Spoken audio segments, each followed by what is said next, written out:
Actually, ang Maynila hindi naman nakakatakot eh. Ang nakakatakot po talaga yung mga namumuno. Yes! Hindi naman po talaga ang Maynila ang nakakatakot, kundi yung mga nagsiservisyo na sinasabi nilang nagsiservisyo sila. Pero ang katotohanan, sila ang dapat katakutan. Kung sino yung mga nakaupo na yan, sila po ang mas nakakatakot.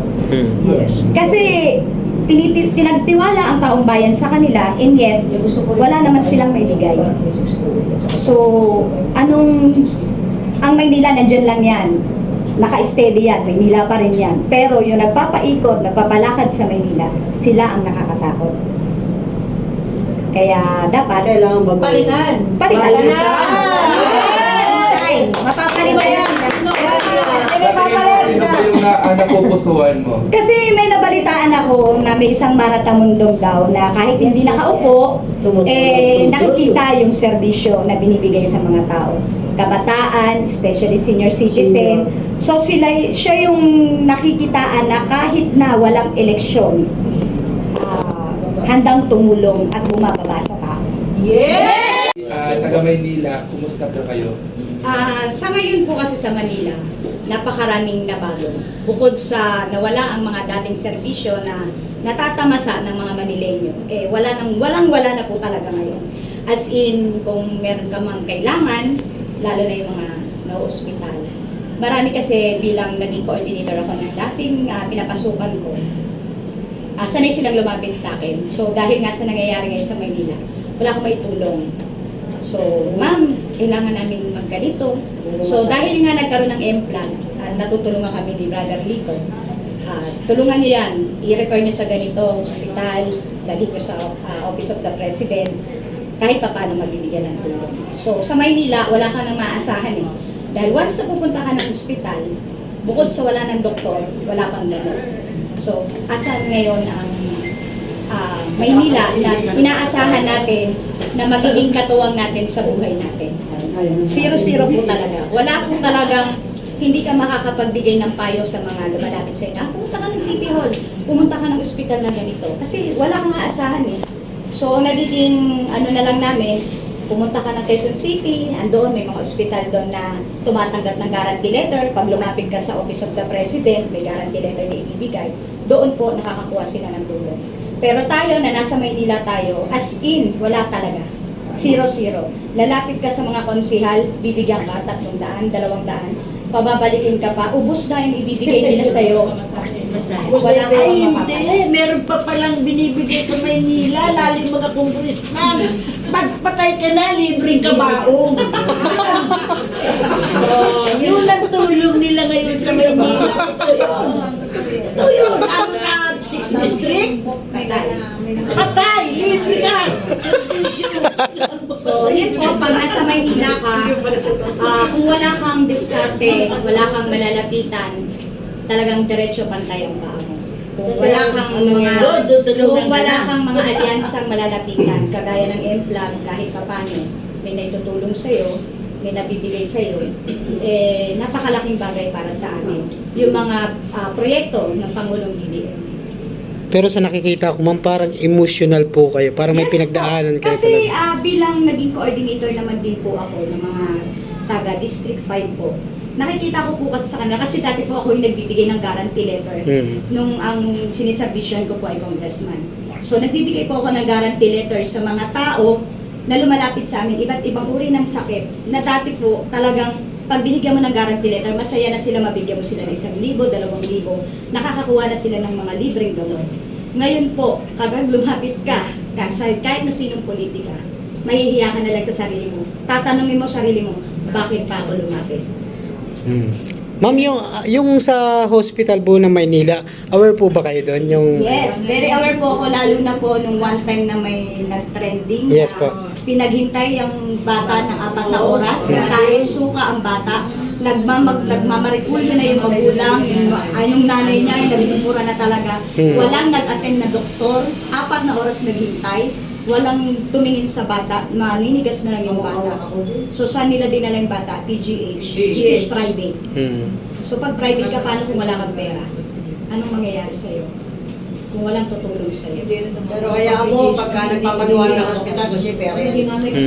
Sa tingin niyo po kanina po kapabayaan nito? Gagawin ng hospital ng ating mga mahihirap, di ba? Gagawin nila yung dahil sa hirap. Pero paggawa na, ano ginagawa nila?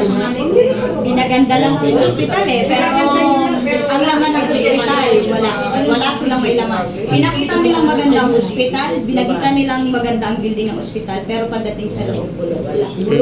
Bulok ang loob ng ospital. Dahil bukod sa ang kailangan natin ay doktor at gawin, wala silang may binigay sa tao sa Manila. So, ang hirap para sa akin kasi talagang ang mga tao na malapit sa akin, wala akong maitulong sa kanila sa ngayon. Kasi nga, wala nang programa na kagaya sa dating naibigay. So, emotional ako talaga pagdating sa pagtulong sa tao. Binitawan ko na, pero ito si Kuya Lito, ewan ko bakit. Ito talagang salary niya. Siya talaga kung ba't nandito ako ngayon. Na happy naman ako kasi kahit papano, yung programa ng Pangulong BBM, naibibigay namin sa dati namin mga kasamahan. At masaya sila kasi lalo na nagbibigay kami ng tupad, nagbibigay kami ng mga livelihood.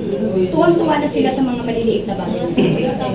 Ma'am, bilang isang taga Maynila, alam niyo kayo taga Maynila, kayo ang bukang bibig na maraming lugar sa bansa natin na sinasabing kayo daw po ang pinaka city of the city parking ba yun? Actually, ang Maynila hindi naman nakakatakot eh. Ang nakakatakot po talaga yung mga namumuno. Yes! Hindi naman po talaga ang Maynila ang nakakatakot, kundi yung mga nagsiservisyo na sinasabi nilang nagsiservisyo sila. Pero ang katotohanan, sila ang dapat katakutan. Kung sino yung mga nakaupo na yan, sila po ang mas nakakatakot. Yes. Kasi tinagtiwala ang taong bayan sa kanila, and yet, wala naman silang maibigay. So, ang Maynila, nandyan lang yan. Naka-steady yan, Maynila pa rin yan. Pero yung nagpapaikot, nagpapalakad sa Maynila, sila ang nakakatakot. Kaya dapat, Kailangan babae. palitan na! Yes! Mapapalitan yan! Sa tingin mo, sino ba yung napupusuan mo? Kasi may nabalitaan ako na may isang maratamundong daw na kahit hindi nakaupo, nakikita yung serbisyo na binibigay sa mga tao. Kabataan, especially senior citizen. So siya yung nakikitaan na kahit na walang eleksyon, handang tumulong at bumababa sa tao. Yes! Yes! So nakita natin, kahit hindi ko siya personal nakakilala, marami pa nga nagsasabi diyan, Maratamundong, sus, tatakbo lang yan. Ano kung tumakbo? Maganda nga tumakbo para maipalit naman. Yes! Paano yun? May gustong bumalik sa Maynila? Wala na siyang babalikan.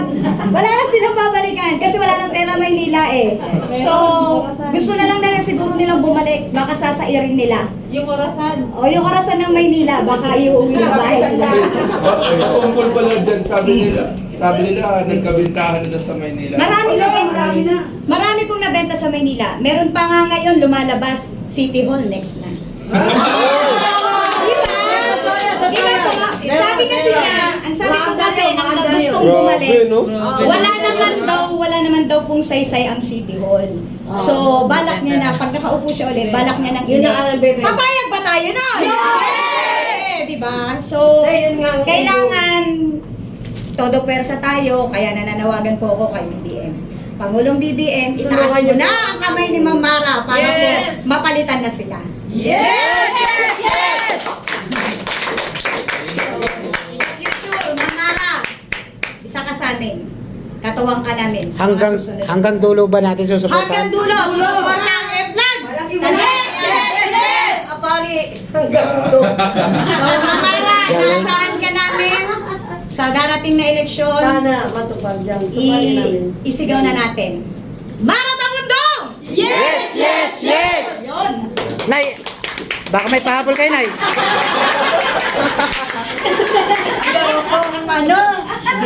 Siguro, pagdating ng panahon na iluklok natin si Ma'am Mara, wala nang magdodonate ng kabaong. Kasi libre yun di ba?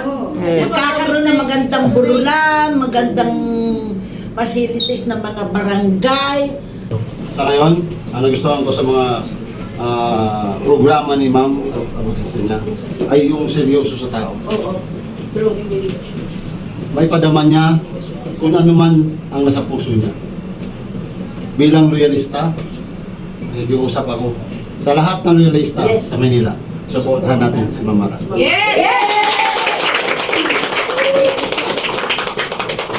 Bakit si Ma'am Mara ang karapat-dapat?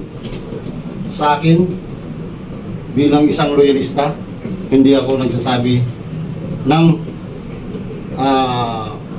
one-sided. Nakita ko ang kanyang puso na pananaw bilang pagtulong sa mga maralita. Kaya dapat siya ang karapat-dapat magbago sa Maynila. Sir, paano mo ilarawan ang Maynila ngayon at bakit kailangan nyo ng pagbabago? Yun. Kailangan natin baguhin ang Maynila dahil puno na. Kung sa usok, punong-puno na, kailangan alisin ang usok. Ibig sabihin, ang Maynila, lugmok na siya. Yung nanunungkulan, ang isang nagtatamasa. Paano lang ang mga maralita? Hindi nila pinapansin. Halimbawa, yung mga nagtitinda, kung gaano lang nila pahirapan, walang permit, ang ginagawa nila, sinasakay na lang nila sa truck nila, nagpapaliwanag. Galing sa Bombay, wala silang pakialam. Ang ginagawa nila, kinakarga lang nila. Nakikiusap, wala pakialam ang mga tuta ng nanunungkulan. Pero ano yung feelings mo, sir, kung nakikita mo sa social media, kahit yung mga ina-upload sa mga YouTube, Facebook, ano mga platform, yung mga inaagawan ng mga paninda, yung mga kababayan natin, mga business, ano yung nasa Masakit para sa akin ang ginagawa nila, wala akong magagawa. Pero ang masasabi ko lang, ngayon, panahon na para baguhin ang mga sistema na kabulukan na ginagawa nila. Sinong karapat-dapat po? Karapat-dapat na iluklok si Mara Tamundong. Yun. Pero sa natin, gusto ko rin itanong kayo, ano yung masasabi mo o ano yung komento mo patungkol doon na ang Maynila o ang lungsod ng Maynila na pinakasentro sa buong bansa is siya pa ang kinakatakutan sa buong mundo at record holder po yan. Ano masasabi doon? Ngayon, ang masasabi ko, kailangan baguhin. Walang iba na makapagbabago dyan. Si Mas Mara Tamundong ang magbabago. Eh paano yan may gustong babalik sa lungsod ng Maynila? Subok na. Ano ang ginawa niya? Maraming mga property. Ano nangyari? Nasaan? Nasaan na yan? Ano ang patunayan? Baka naiwan yung break. Babalikan niya para ano? Para kahirapan ulit. Ngayon, nakikiusap ako sa mga loyalista. Yes, napakalaki. Sama-sama tayo.